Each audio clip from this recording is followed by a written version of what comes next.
And then I think it's also important to reason from first principles rather than by analogy. So the normal way that we conduct our lives is we reason by analogy. We're doing this because it's like something else that was done, or it's like what other people are doing. Me too type ideas. Yeah, slight iterations on a theme, and it's because it's kind of mentally easier to reason by analogy rather than from first principles. But by first principles is kind of a physics way of looking at the world, and what that really means is you kind of boil things down to the most fundamental truths, and say, okay, what are we sure is true, or as sure as possible is true, and then reason up from there. That takes a lot more mental energy. Give me an example of that. Like, what's one thing that you've done that on that you feel has worked for you? Sure. So somebody could say, in fact people do, that battery packs are really expensive and that's just the way they'll always be, because that's the way they've been in the past.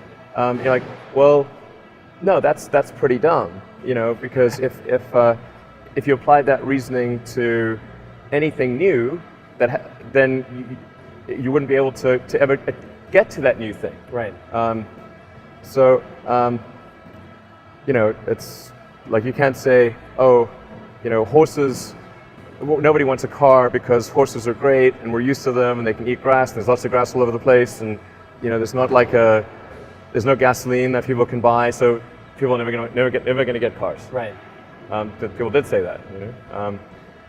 And for batteries, they would say, it's going to cost, historically it's cost $600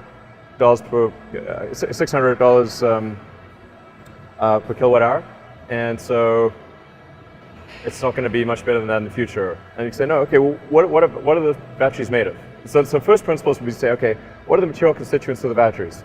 What is the spot market value of the material constituents? So you can say, okay, it's got cobalt, nickel, aluminum, carbon, and some polymers for separation, and a steel can. So break that down on a material basis and say, okay, if we bought that in the London Metal Exchange, what would each of those things cost? Like, it's like $80 per kilowatt hour.